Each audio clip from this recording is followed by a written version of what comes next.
दोस्तों, पिछली वीडियो में हमने देखा था कि ग्रेविटेशनल लेंसिंग क्या होती है, कैसे काम करती है और ये कितने प्रकार की होती है।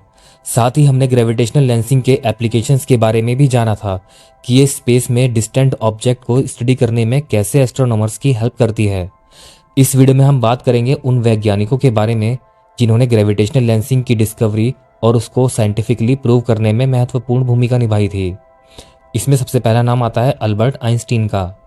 आइंस्टीन ने 1915 में पहली बार ग्रेविटेशनल लेंसिंग की भविष्यवाणी की थी। आइंस्टीन ने 1915 में अपनी थ्योरी ऑफ जनरल रिलेटिविटी के फर्स्ट प्रपोजल में ही ग्रेविटेशनल लेंसिंग के बारे में बता दिया था। उन्होंने अपनी थ्योरी को पेश करते हुए बताया था कि लार्ज और मैसिव ऑब्जेक्ट ग्रेविटेशनल फील्ड का निर्माण करते हैं जो लाइट को मोड़ सकती है। उनकी कैलकुलेशंस और प्रेडिक्शंस ने ग्रेविटेशनल लेंसिंग के कॉन्सेप्ट को पहली बार दुनिया के सामने रखा था। साथ ही उन्होंने बताया था कि ग्रेविटेशनल लेंसिंग का उपयोग दूर के स्पेस ऑब्जेक्ट को स्टडी करने के लिए किया जा सकता है। आर्थर एडिंगटन एक ब्रिटिश एस्ट्रोनॉमर थे।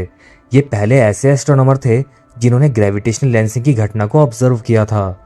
उन्होंने 1919 में सोलर एक्लिप्स के दौरान एक तारे को ऑब्जर्व किया जो सूर्य से तो काफी दूर था, लेकिन सूर्य के पीछे से गुजर रहा था और सूर्य की ग्रेविटी के कारण उस तारे का प्रकाश बेंड हो रहा था।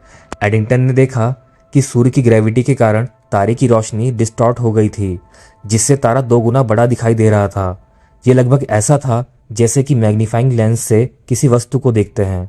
ये ग्रेविटेशनल लेंसिंग का पहला डायरेक्ट ऑब्जर्वेशन था जिसने अल्बर्ट आइंस्टीन की थ्योरी ऑफ जनरल रिलेटिविटी को प्रूव किया। फ्रिट्जविकी एक स्विस अमेरिकी एस्ट्रोनॉमर थे जिन्होंने ग्रेविटेशनल लेंसिंग की थ्योरी को आगे बढ़ाने में महत्वपूर्ण भूमिका निभाई।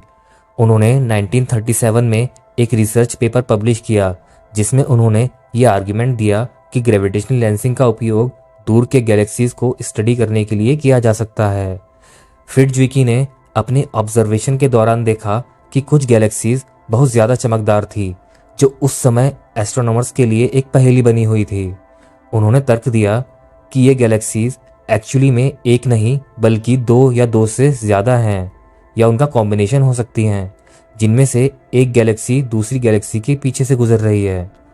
ग्रेविटेशनल लेंसिंग की वजह से पीछे की गैलेक्सी की लाइट को आगे की गैलेक्सी से गुजरते समय डिस्टॉर्ट या एनहांस्ड रूप में देखा जा सकता है।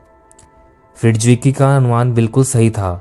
बाद में एस्ट्रोनॉमर्स ने कंफर्म किया कि फ्रिट्जविकी ने जो गैलेक्सीज देखी थी वो वास्तव में 2 गैलेक्सीज का एक कॉम्बिनेशन था। फ्रिट्जविकी की इस रिसर्च ने ग्रेविटेशनल लेंसिंग की स्टडीज को एक नई डायरेक्शन दी थी।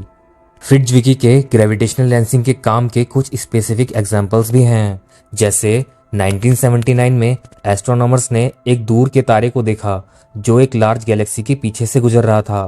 तारे की रोशनी ग्रेविटेशनल लेंसिंग के कारण डिस्टॉर्ट हो गई थी, जिससे कि तारा 2 गुना बड़ा दिखाई दे रहा था। 2004 में एस्ट्रोनॉमर्स ने एक गैलेक्सी के पीछे से गुजरते हुए एक ब्लैक होल की खोज की थी।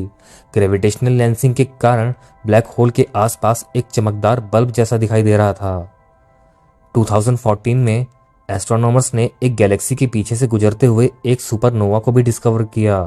ग्रेविटेशनल लेंसिंग के कारण सुपरनोवा की रोशनी एम्पलीफाई हो गई थी, जिससे कि इसको दूरबीन से भी आसानी से देखा जा सकता था। वेरा रूबिन, इनका पूरा नाम वेरा फ्लोरेंस कूपर रूबिन था। ये एक अमेरिकी एस्ट्रोनॉमर थी जिन्होंने गैलेक्सीज और डार्क मैटर को समझने में महत्वपूर्ण योगदान दिया था। वेरा रूबिन ने ग्रेविटेशनल लेंसिंग का उपयोग आकाशगंगाओं में डार्क मैटर की एग्जिस्टेंस का पता लगाने के लिए किया था। इसके लिए उन्होंने एक विशाल दूरबीन का उपयोग करके स्पाइरल गैलेक्सीज में तारों की रोटेशनल वेलोसिटी को मेजर किया।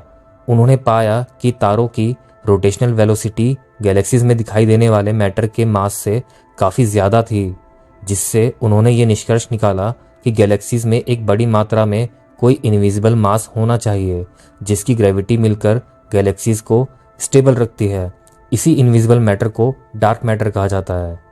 डार्क मैटर के बारे में और जानने के लिए आप ऊपर दिए गए आई बटन पर क्लिक करके हमारी डार्क मैटर की वीडियो को देख सकते हैं। तो दोस्तों, ये थी हमारी आज की वीडियो जिसमें हमने जाना उन वैज्ञानिकों के बारे में जिन्होंने ग्रेविटेशनल लेंसिंग की डिस्कवरी और उसके द्वारा की गई स्पेस ऑब्जर्वेशन में महत्वपूर्ण भूमिका निभाई थी। हम आपके लिए ऐसी ही नॉलेज से भरपूर वीडियोस लाते रहेंगे।